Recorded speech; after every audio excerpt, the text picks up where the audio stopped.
Bismillahirrahmanirrahim.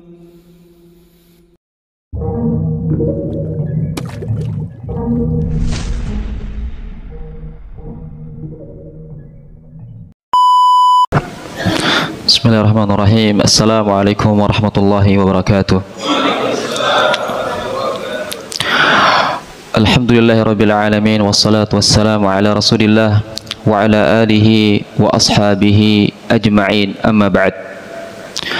Jamaah salat maghrib rahimani wa rahimakumullah taala, sebagaimana yang disampaikan oleh imam tadi, jadi saya di sini posisinya sebagai pengganti dari Ustadz Jihad, dan kebetulan informasinya juga mendadak. Tentu yang namanya pengganti nggak sama dengan yang diganti. Tadi imam membaca surat Al-Fatihah. Dalam ayat surah Al-Fatihah Allah mengatakan ihdinas siratal mustaqim.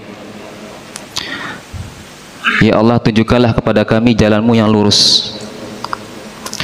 Di dalam ayat ini kita diminta oleh Allah Subhanahu wa taala untuk selalu memohon agar kita diberi petunjuk oleh Allah Subhanahu wa taala untuk meniti di atas jalan yang lurus, untuk meniti di atas istiqomah di atas Islam, agar kita bisa istiqomah di atas agama Islam ini.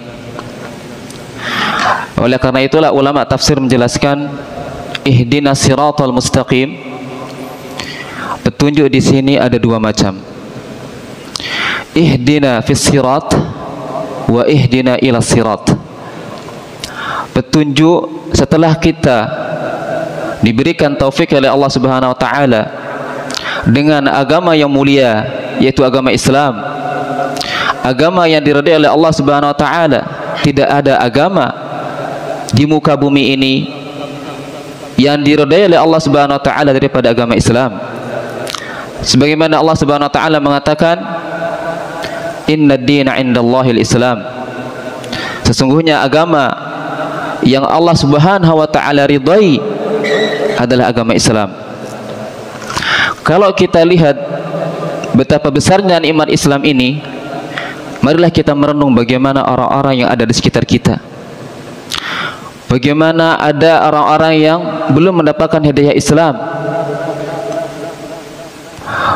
Maka kita harus bersyukur kepada Allah Subhanahu wa taala, karena dengan Islam kita akan selamat di dunia dan di akhirat.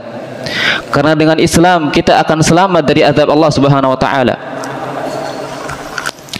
Mahalnya hidayah ini, Rasulullah sallallahu alaihi wasallam tidak bisa memberikan hidayah tersebut kepada paman beliau. Hidayah taufik, tidak ada yang memiliki hidayah taufik kecuali Allah Subhanahu wa taala.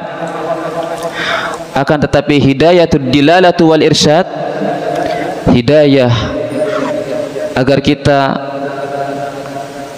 mengajak orang kepada Islam, ini dimiliki oleh setiap orang, dimiliki oleh para nabi, dan dimiliki oleh orang-orang yang mewariskan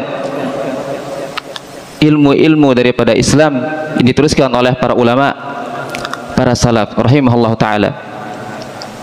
Jadi kita harus bersyukur atas nikmat yang besar ini yang Allah Subhanahu wa taala berikan. Tidak ada nikmat yang lebih besar yang Allah berikan kepada kita, berupa harta, berupa pangkat, jabatan, setelah Allah berikan nikmat Islam. Kemudian yang kedua, di dalam ayat ini ihdina fis sirat ila sirat. Setelah kita mendapatkan hidayah Islam, kita juga bersyukur kepada Allah Subhanahu wa taala mendapatkan hidayah untuk mempelajari Islam. Kita juga bersyukur kepada Allah Subhanahu wa taala untuk mendapatkan hidayah untuk menuntun di jalan yang benar. Kita bersyukur kepada Allah Subhanahu wa taala dengan hidayah di atas sunnah. Tidak ada nikmat yang lebih besar setelah Allah berikan Islam, setelah kita berjalan di atas Al-Quran dan Sunnah Rasulullah SAW. Oleh karena itu, patutnya kita bersyukur kepada Allah Subhanahu Wa Taala untuk merealisasikan, membuktikan nikmat ini adalah dengan cara mendalami agama Islam.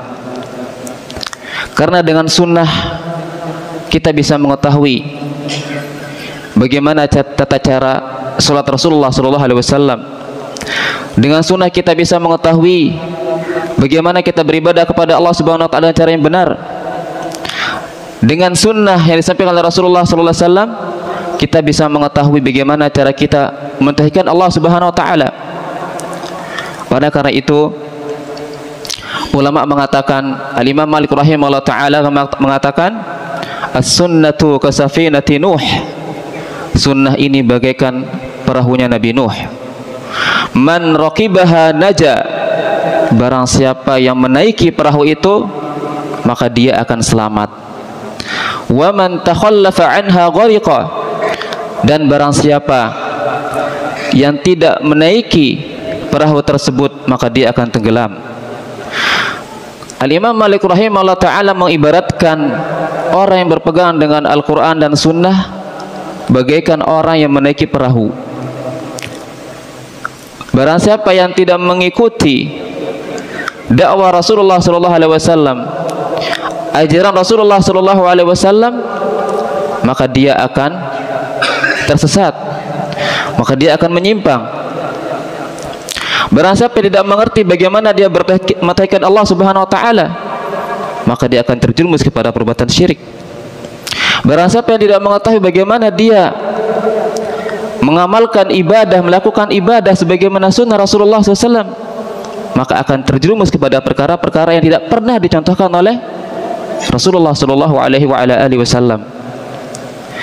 Jadi keduanya, Al-Quran dan Sunnah, ini bagaikan burung, dua sayap burung yang terbang. Apabila terpisah salah satu di antara keduanya, maka burung tersebut tidak akan terbang. Demikian juga Al-Quran dan Sunnah tidak bisa dipisahkan dalam kehidupan kita, tidak bisa dipisahkan di dalam kita mentauhidkan Allah Subhanahu Wa Taala. Jamaah salat maghrib rahimani wa rahimakumullah ta'ala, pembahasan kita pada malam ini salah satu di antara kitab yang ditulis oleh Al-Imam Adz-Dzahabi rahimahullah ta'ala di dalam kitab beliau Al-Kabair. Al-Imam Adz-Dzahabi rahimahullah ta'ala menyebutkan pada Al-Kabirah Ar-Rabi'ah, pada dosa besar yang keempat, masalah tarkus salat, masalah meninggalkan salat.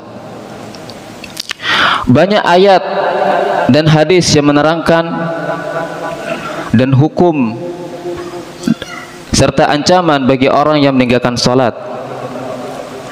Di dalam Al-Quran Allah Subhanahu Wa Taala menyebutkan, fawailul lil musallin, celakalah bagi orang-orang yang salat. Ada orang yang salat bisa celaka, sedangkan mereka melakukan ibadah.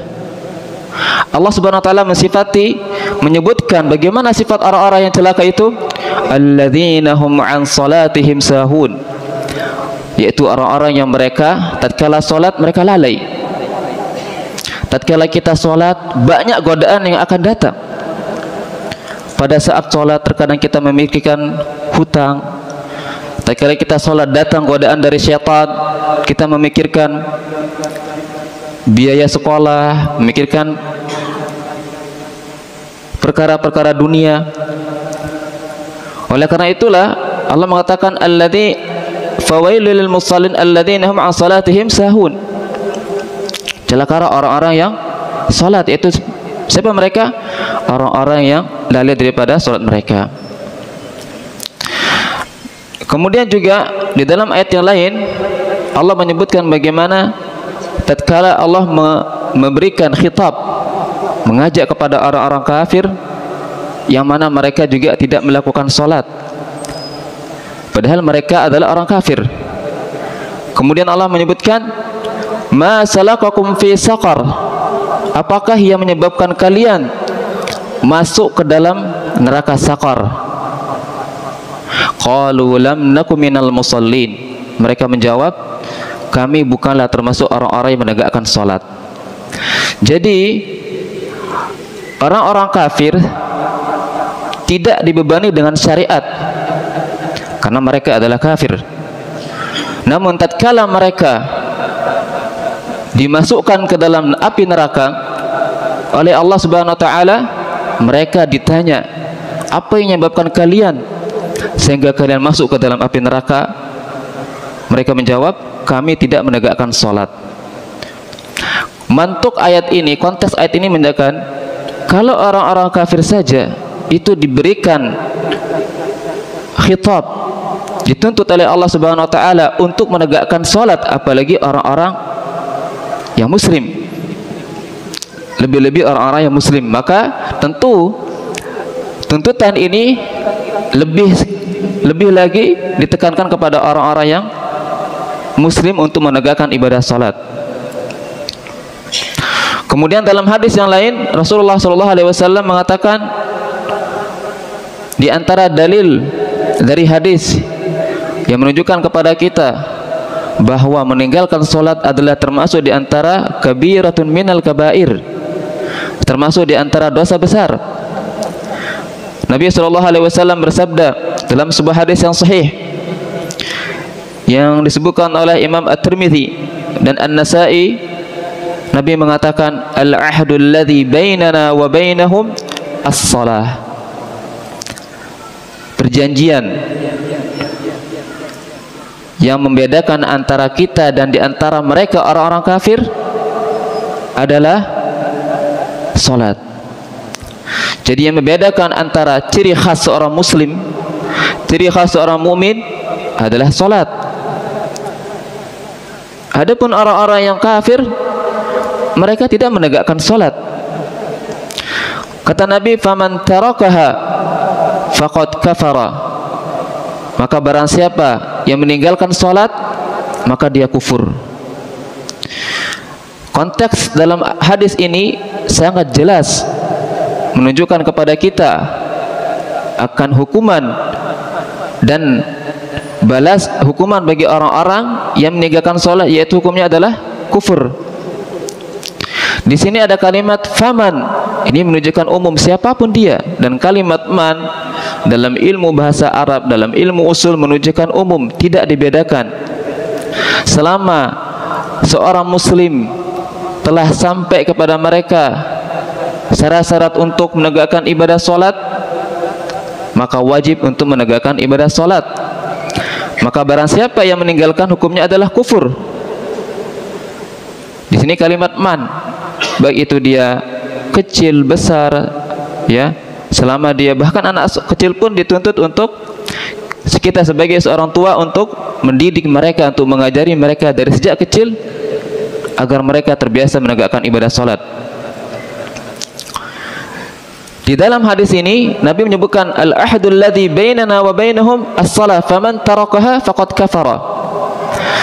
Dalam ilmu usul menunjukkan bahwa untuk mengetahui sebuah perbuatan itu dosa besar adalah dengan ada kalimat kufur.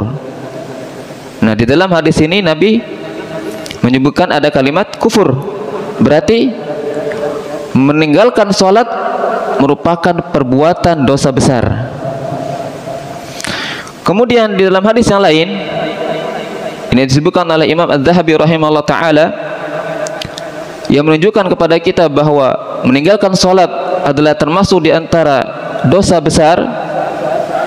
Nabi mengatakan, man fatathu salatul asr habita amaluhu.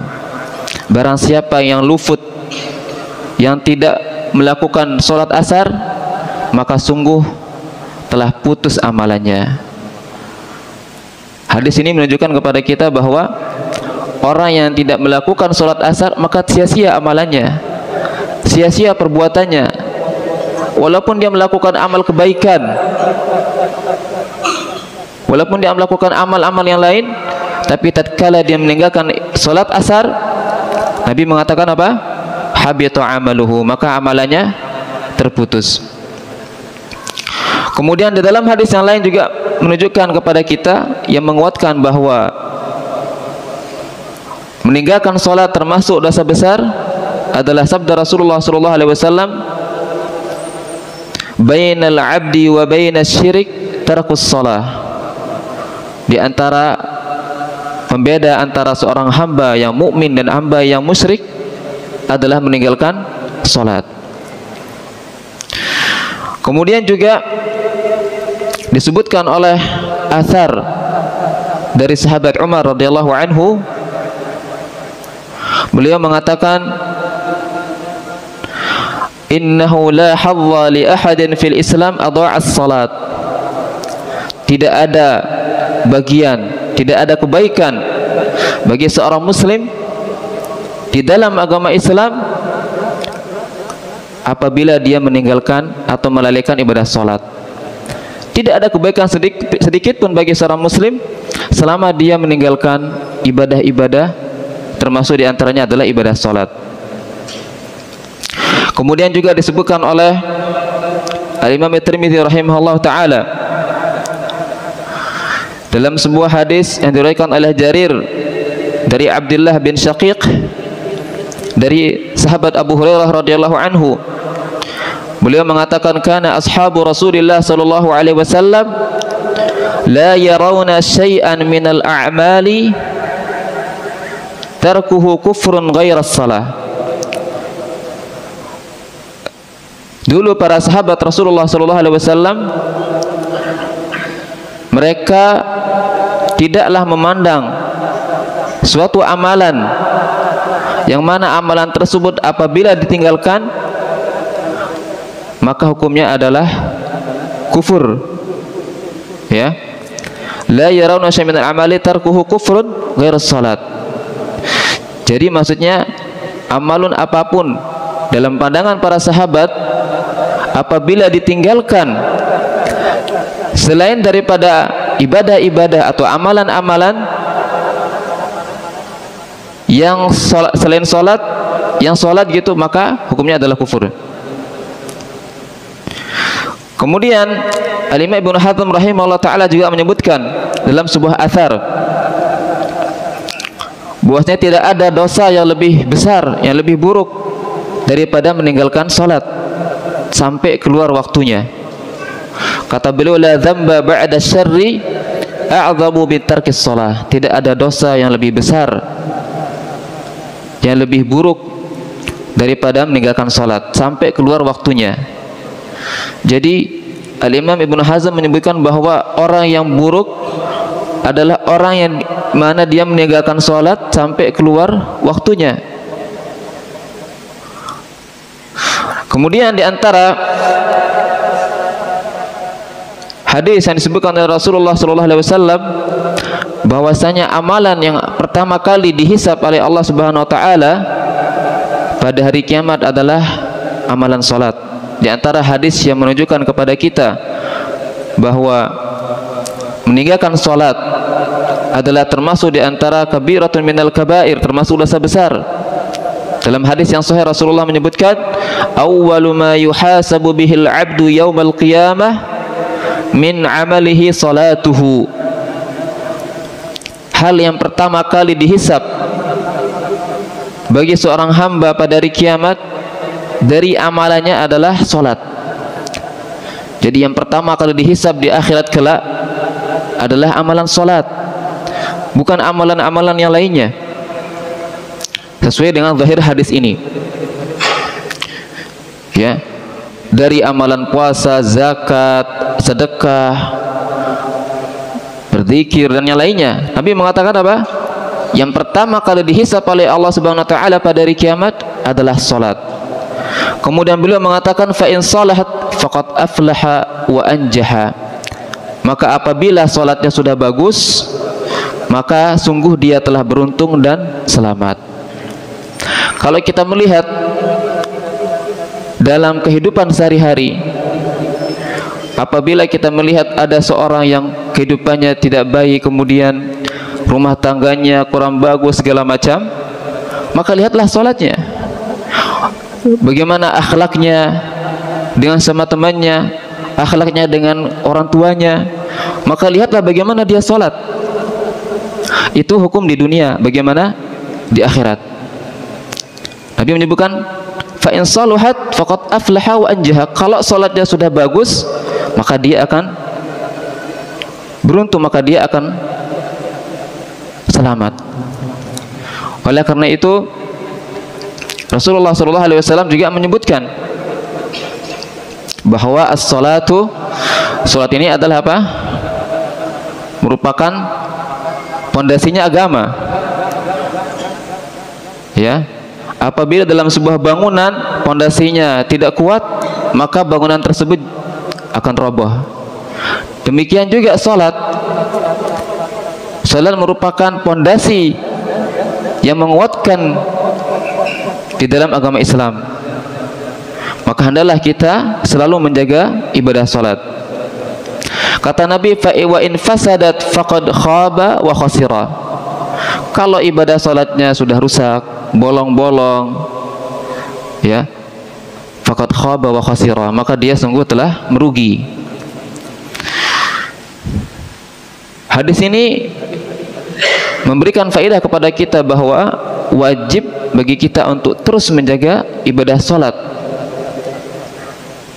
Dan hadis ini juga menjadi dalil bagi kita bahwa ibadah salat adalah merupakan amalan yang pertama kali akan dihisab oleh Allah Subhanahu wa taala pada hari kiamat. Kemudian di antara hadis yang menguatkan tentang meninggalkan salat adalah merupakan kabiratun minal kabair, termasuk di antara dosa besar, adalah hadis yang disebutkan oleh Rasulullah SAW. Beliau mengatakan, umirtu an uqatilan nasa hatta yashhadu an la ilaha illallah. Kata Nabi, aku diperintahkan, yaitu Rasulullah SAW diperintahkan oleh Allah Subhanahu wa taala untuk memerangi manusia hatta yashhadu an la ilaha illallah, sehingga mereka mengucapkan kalimat la ilaha illallah, wa anna Muhammadar Rasulullah, dan mereka mengatakan bahwasanya Muhammad adalah utusan Allah Subhanahu wa taala. Di dalam hadis ini Allah Subhanahu wa taala memerintahkan kepada nabinya untuk memerangi. Yang pertama kali adalah mereka tegakkan syahadat. Dakwah yang pertama kali yang Rasulullah SAW diperintahkan adalah dakwah tauhid. Dakwah untuk menyeru kepada tauhid. Allah Subhanahu wa taala mengatakan, wa laqad ba'atsna fi kulli ummatin rasulan an i'budullaha wajtanibut taghut. Dan sungguh kami telah mengutus pada setiap umat seorang rasul agar mereka an i'budullah, agar mereka beribadah kepada Allah Subhanahu wa taala dan menjauhi taghut. Dan semua para anbiya, semua para rasul, mulai rasul yang pertama sampai rasul yang terakhir, dakwah mereka adalah dakwah kepada tauhid, dakwah untuk menyerukan ibadah hanya kepada Allah Subhanahu wa taala dan meninggalkan ibadah-ibadah selain Allah Subhanahu wa taala. Nabi SAW mengatakan, al-anbiya'u dinuhum wahid. Para anbiya, para nabi itu agama mereka adalah satu, yaitu agama tauhid.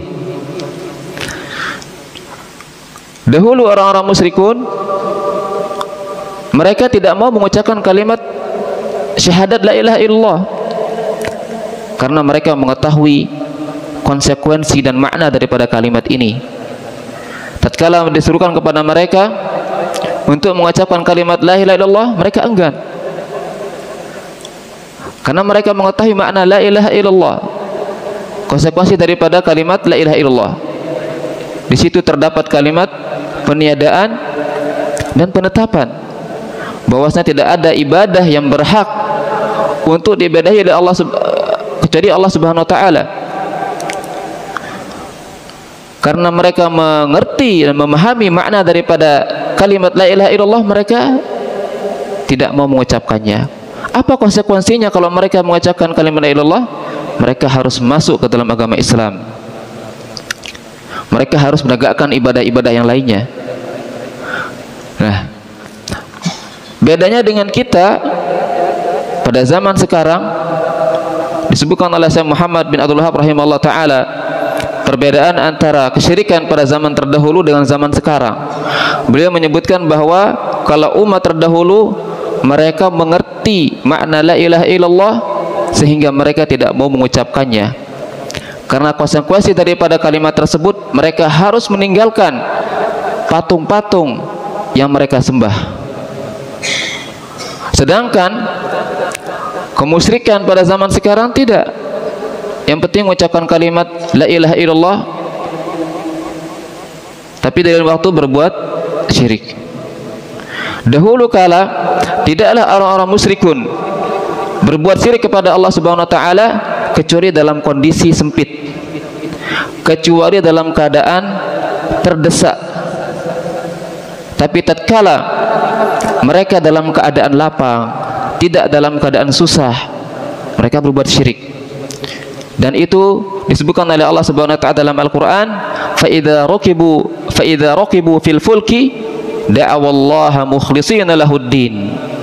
Tatkala mereka mengarungi lautan bahtera, tidak ada yang dapat menyelamatkan mereka kecuali Allah Subhanahu wa taala. Apa kata Allah? Da'awallaha mukhlishina lahuddin. Mereka berdoa kepada Allah Subhanahu wa taala dengan mengikhlaskan ibadah doa mereka hanya kepada Allah. Mereka enggak mengatakan kepada ya Lata wala Uzza wala Manat, tapi mereka minta kepada siapa? Kepada Allah Subhanahu wa taala. Kemudian juga kenapa orang-orang musyrik juga ini mimbabil faidah? Karena kita bahas tentang hadis, yaitu tentang Nabi diperintahkan untuk memerangi orang-orang musyrikun. Di antara perbedaan juga antara kesyirikan yang terjadi pada zaman kita dan zaman terdahulu, kalau terdahulu mereka meyakini tauhid rububiyah, mereka meyakini Allah adalah pencipta, mereka meyakini Allah adalah pemberi rezeki, mereka meyakini Allah adalah memberikan kesehatan, menghidupkan dan mematikan. Tapi dalam masalah uluhiyah, tauhid uluhiyah, mereka berbuat syirik. Namun perbedaan dengan zaman kita, kalau di zaman kita kesyirikan itu tidak terjadi hanya tauhid dalam hal tauhid uluhiyah, namun juga terjadi dalam tauhid rububiyah. Penciptaan, memberi rezeki, menghidupkan, memberi kesehatan, ini haknya siapa? Haknya Allah Subhanahu wa taala. Namun masih ada yang pergi meminta kepada selain Allah, meminta agar diberikan rezeki, menjadikan wasilah suatu yang disembah selain Allah agar dapat mendekatkan diri mereka kepada Allah Subhanahu wa taala, dengan harapan agar tersampaikannya keinginan mereka, apa yang mereka inginkan kepada Allah Subhanahu wa taala. Allah menyebutkan apa? Ma da'awnahum illa litawajjahna ilaihim, ma da'awnahum illa liqarribuna ilallahi zulfa. Tidaklah kami meminta kepada mereka, yaitu kepada patung-patung yang mereka minta, melainkan dengan tujuan sebagai wasilah agar mendekatkan diri mereka kepada Allah Subhanahu wa taala. Jadi tidak ada jauh bedanya menjadikan suatu wasilah, misalkan kuburan, pepohonan, bebatuan, itu sama. Dahulu orang-orang musyrikun tidak meyakini bahwa zat patung itu memberikan rezeki, tidak meyakini patung-patung itu dapat memberikan manfaat, tapi mereka meyakini bahwa semuanya itu adalah sebagai wasilah yang dapat mendekatkan diri mereka kepada Allah Subhanahu wa taala. Jadi ini menunjukkan kepada kita bahwa orang-orang musyrik tidak mau dan enggan mengucapkan kalimat la ilaha illallah karena konsekuensinya adalah mereka harus meninggalkan ibadah-ibadah selain Allah Subhanahu wa taala. Kemudian kata Nabi sallallahu alaihi wasallam, wa yuqimus shalah, dan mereka menegakkan salat. Di sini Rasulullah menyebutkan yang setelah perintah untuk bersaksi, bersyahadat la ilaha illallah wa anna Muhammad Rasulullah, adalah menegakkan salat. Ini menunjukkan betapa pentingnya, betapa besarnya kedudukan salat di dalam agama Islam. Kemudian kata Nabi, wa yu'tuz zakat, dan mereka menunaikan zakat. Fa idza fa'alu dzalika 'asamu minni dima'ahum wa amwalahum. Apabila mereka telah melaksanakan, menegakkan semuanya, mereka mengucapkan kalimat la ilaha illallah wa anna Muhammad Rasulullah, mereka mengamalkan konsekuensi daripada kalimat tauhid dan juga mengamalkan konsekuensi daripada syahadatul ittiba', yaitu syahadat anna Muhammad Rasulullah. Jadi konsekuensinya ketika kita mengucapkan la ilaha illallah, kita meninggalkan ibadah-ibadah selain Allah. Tatkala kita mengucapkan wa asyhadu anna Muhammad Rasulullah, konsekuensinya adalah kita tunduk dan patuh terhadap perintah Rasulullah sallallahu alaihi wasallam. Kemudian fa idza fa'alu dzalika 'asamu minni dima'ahum wa amwalahum, maka terjagalah darah mereka dan harta-harta mereka. Namun sebaliknya, apabila mereka enggan, tidak mau mengucapkan kalimat la ilaha illallah wa anna Muhammad Rasulullah, tidak mau menegakkan perintah untuk melakukan ibadah salat, tidak mau menegakkan zakat, membayar zakat, maka diperangi oleh Rasulullah sallallahu alaihi wasallam. Oleh karena itu disebutkan oleh Syekh Muhammad bin Abdul Wahhab rahimahullah taala dalam kaidah yang pertama dari kaidah qaidul arba', beliau menyebutkan bahwa penetapan atau pengakuan orang-orang musyrik terhadap tauhid rububiyah itu tidak bermanfaat. Kemudian pada kaidah yang kedua, beliau juga menyebutkan bahwa pengakuan mereka terhadap tauhid rububiyah tidaklah menjadikan mereka masuk ke dalam agama Islam. Lalu pada kaidah yang ketiga, beliau menyebutkan meskipun orang-orang musyrikin meyakini tauhid rububiyah, namun mereka tidak mengamalkan tauhid uluhiyah, tidak mengakui tauhid uluhiyah, natijahnya adalah, hukumnya adalah diperangi oleh Rasulullah SAW.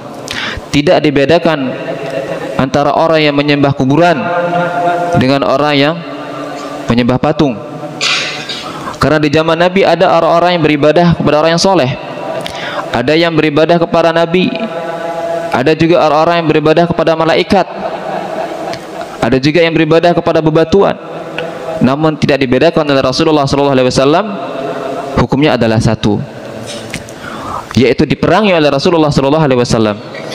Demikian juga orang yang tidak menegakkan ibadah salat, membayar zakat, maka kata Nabi, maka halal darahnya. Tapi sebaliknya, apabila dia melaksanakan, mengucapkan kalimat la ilaha illallah wa anna Muhammad Rasulullah, kemudian dia menegakkan salat, membayar zakat, maka harta dan kehormatannya, darahnya terjaga. Kemudian di antara hadis yang lain yang menunjukkan kepada kita bahwa meninggalkan ibadah salat adalah termasuk di antara kabiratun minal kabair, termasuk di antara dosa besar, adalah hadis yang disebutkan oleh sahabat Abu Sa'id Al-Khudri radhiyallahu anhu. Beliau mengatakan, anna rajulan qala, ada seorang laki-laki yang bertanya, ya Rasulullah ittaqillah, wahai Rasulullah, bertakwalah engkau kepada Allah.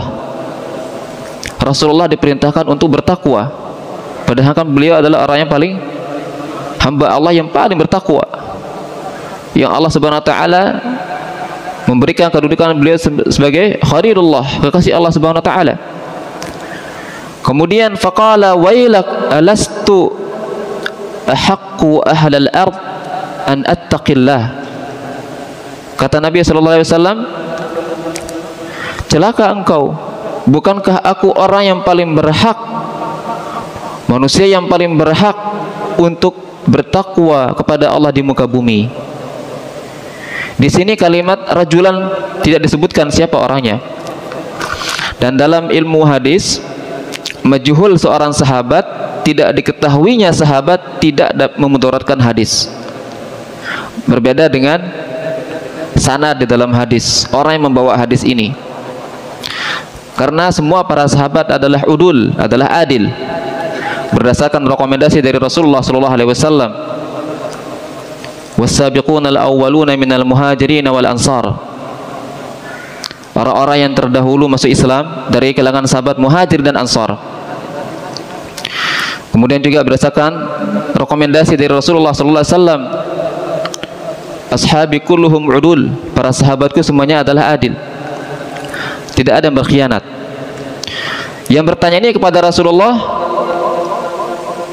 dia menyuruh Rasulullah untuk bertakwa kepada Allah. Lalu Nabi menjawab, wailak, celaka engkau, bukankah aku orang yang paling bertakwa di muka bumi kepada Allah Subhanahu wa taala? Kemudian ketika sahabat Khalid bin Walid radhiyallahu anhu yang dikenal, yang digelari dengan Saifullah, pedang Allah Subhanahu wa taala, marah, Rasulullah digitukan. Apa kata Khalid? Ala adribu unuqahu ya Rasulullah, wahai Rasulullah, biar aku penggal kepalanya, lehernya, biar aku penggal kepalanya. Jadi karena girahnya begitu cemburu, begitu kecewanya sahabat Khalid bin Walid tatkala Rasulullah diremehkan, Rasulullah adalah orang yang paling bertakwa. Tapi dengan pertanyaan seorang tadi ini membuat Khalid marah. Kata Nabi SAW, la'allahu an yakuna yusalli, jangan, bisa jadi dia itu orang yang sholat. Nabi melarang Khalid untuk dia memenggal kepala orang yang tadi bertanya. Kata Nabi, jangan, la'allahu an yakuna yusalli, barangkali dia adalah orang yang sholat. Ini menunjukkan menunjukkan kepada kita bahwasanya betapa pentingnya perkara sholat. Sampai Rasulullah SAW dalam hadis ini melarang kepada sahabat Khalid untuk memenggal kepala orang yang tadi sekedar nanya, wahai Rasulullah, bertakwalah kepada Allah. Nabi disuruh untuk bertakwa. Kemudian Nabi menjawab, jangan, barangkali dia adalah orang yang sholat. Dan sering terjadi seperti ini dalam kisah-kisah yang lain. Tatkala sahabat marah, tatkala sahabat kecewa, Rasulullah SAW diperlakukan dengan cara yang kurang baik, Rasulullah melarang. Ini menunjukkan betapa rahmatnya, betapa mulianya ahli Rasulullah SAW. Kemudian dalam hadis yang lain yang menunjukkan kepada kita, yang disebutkan oleh Al-Imam Adz-Dzahabi, bahwa salat adalah merupakan kabiratun minal kabair, dalam sebuah hadis yang diriwayatkan oleh Imam Ahmad di dalam musnad beliau, dari hadis yang bersumber dari sahabat Abdullah bin Amr radhiyallahu anhuma, dari Nabi SAW, beliau berkata, man lam yuhafidh ala salat lam yakun lahu nurun wala burhan wala najat. Kata Nabi SAW, barang siapa yang tidak menjaga ibadah salat, maka dia tidak akan mendapatkan cahaya, wala burhan, dan tidak akan mendapatkan burhan, hujjah. Karena salat ini adalah cahaya yang akan menerangi kita tatkala kita masuk ke dalam kuburan, yang akan menerangi kita tatkala kita dihisab oleh Allah Subhanahu wa taala. Jadi salat adalah cahaya. Kemudian wa kana yaumul qiyamah Qarun wa Fir'aun, orang yang tadi tidak menegakkan salat, yang tidak menjaga salat, dia akan berkumpul pada hari kiamat bersama Qarun dan Fir'aun. Dalam hadis ini Nabi menyebutkan man lam yuhafidh, barang siapa yang tidak menjaga. Di sini umum, siapapun dia, baik laki-laki maupun perempuan. Kemudian dia tidak menjaga, namun tetap dia sholat, tapi karena tidak dijaga sholat 5 waktu, sering bolong-bolong, maka cahayanya pun akan semakin berkurang. Namun apabila seorang menjaga ibadah salat, baik itu salat wajib maupun salat sunnah, akan kelihatan cahaya yang ada pada wajahnya. Nah, jadi sangat jauh sekali perbedaan antara orang yang salat dengan orang yang salat, orang yang melakukan ibadah dengan orang yang tidak ibadah. Orang yang melakukan ibadah kelihatan cahaya di dalam wajahnya. Orang yang melakukan salat akan setiap kali dia salat dia selalu berwudu, sehingga akan muncullah cahaya dari bekas wudu tersebut. Kemudian di antara hadis yang lain yang menunjukkan kepada kita bahwasanya salat adalah meninggalkan salat adalah merupakan kabiratun minal kabair, merupakan termasuk di antara dosa-dosa besar, yaitu tadi hadis Abdullah bin Amr radhiyallahu anhuma. Jadi semua nas-nas ini yang kita sebutkan, baik itu dari Al-Quran maupun dari hadis, memberikan faidah kepada kita bahwa orang yang meninggalkan salat hukumnya adalah kufur, adalah kafir. Ini hukum secara umum, ya, hukum secara umum berdasarkan hadis-hadis, dalil dari Al-Quran dan hadis. Bahkan Al-Imam Adz-Dzahabi mengatakan, fa muakhirus salati an waqtiha sahibu kabirah. Orang yang mengakhirkan salat dari waktunya, sahibu kabirah, adalah pelaku dosa besar. Kemudian kata beliau, wa tarikuha bil kulliyah kaman zana wa sariqa. Dan orang yang meninggalkan salat secara keseluruhan bagaikan orang yang berzina dan mencuri. Diibaratkan, dikiaskan, diumpamakan oleh Imam Adz-Dzahabi, orang yang sering mengakhirkan, menunda-nunda salat seperti orang yang berbuat zina dan mencuri. Kenapa?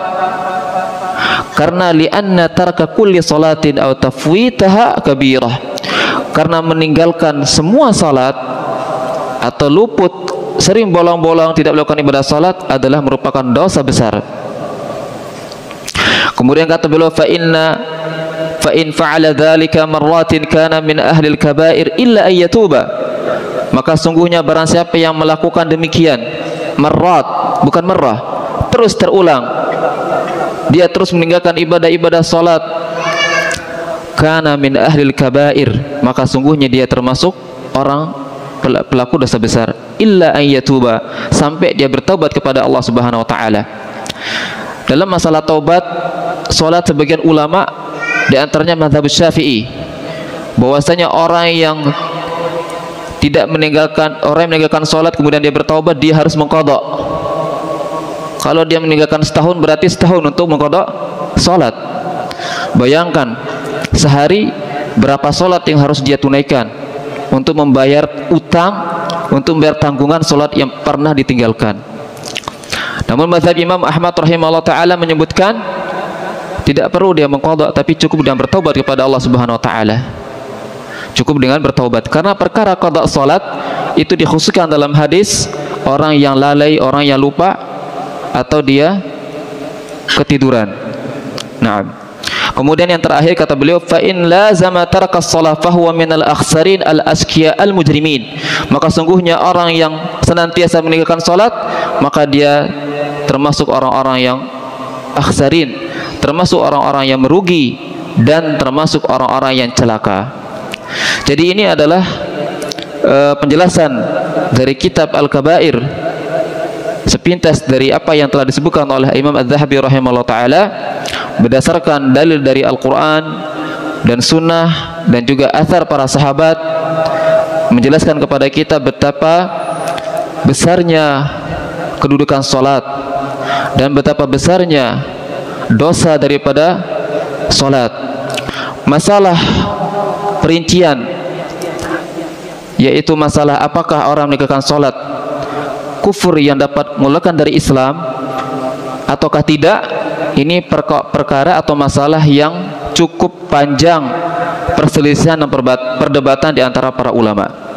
Namun karena waktu yang tidak cukup dan pembahasan kita di sini hanya sebatas yaitu secara umum tentang masalah bahwasanya salat meninggalkan salat termasuk di antara dosa besar.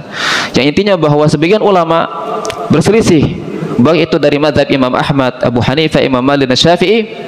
Imam Ahmad menyebutkan tarikus salat kafirun kufran mukhrijan 'anil millah. Orang yang meninggalkan salat hukumnya adalah kafir, kufran mukhrijan 'anil millah. Jadi dia kufur dan keluar dari agama. Kata beliau, yuqtal idza lam yatub wa yusalli. Dia akan dibunuh apabila dia tidak bertobat dan tidak sholat. Ini pendapat Imam Ahmad. Pendapat Imam Ahmad lebih ekstrim. Bagi yang meninggalkan sholat, maka hukumnya adalah kafir. Setelah dia kafir maka dibunuh, diminta taubat. Kalau dia bertaubat maka dibiarkan dia hidup. Tapi kalau dia nggak bertaubat maka dibunuh. Nah, bukti taubatnya adalah dia menegakkan ibadah sholat. Namun mazhab yang lain, Abu Hanifah, Imam Malik dan Syafi'i menghukumi adalah fasik. Hukumnya adalah fasik dan tidak kufur. Kemudian ketika kita tahu bahwasanya perbedaan antara para ulama tadi, Imam Ahmad mengatakan kufur, keluar dari Islam, maka dia harus bertaubat. Kalau dia bertaubat maka dibiarkan. Bagaimana kita tahu dia bertobat? Dengan cara dia menghidupkan atau melakukan ibadah sholat. Kemudian mazhab Abu Hanifah dan Malik hukumnya fasik tapi tidak kufur. Nah, namun mereka berbeda antara mazhab Maliki Syafi'i. Apakah mereka sepakat dalam masalah diperangi orang yang meninggalkan ibadah sholat? Namun yang menjadi perbedaan, dan Abu Hanifah rahimahullah ta'ala, beliau berpendapat tidak dibunuh tapi diasingkan. Kata beliau, yughrar wala yuqtal. Namun status hukumnya sama, adalah kufur. Tapi persoalan apakah dibunuh? Tidak dibunuh, cuma harus diasingkan dari kampung halamannya. Dan ini tentu yang bertugas dalam hal ini adalah waliul amr, adalah para pemimpin. Tidak sembarang orang kita lihat tidak sholat kemudian kita bunuh, tidak boleh. Karena yang menegakkan hukum, yang memiliki kekuatan adalah waliul amr. Namun tetap kita menasihati, tetap kita memberikan nasihat kepada orang-orang yang tidak menegakkan sholat atau lalai dari ibadah sholatnya, agar mereka kembali dan mereka bertaubat untuk menegakkan ibadah sholat berdasarkan nas-nas tadi dari ayat Al-Quran dan hadis Rasulullah SAW, dan juga penjelasan para ulama. Wallahu ta'ala a'lam. Subhanakallahumma wa bihamdika asyhadu an la ilaha illa anta astaghfiruka wa atubu ilaik.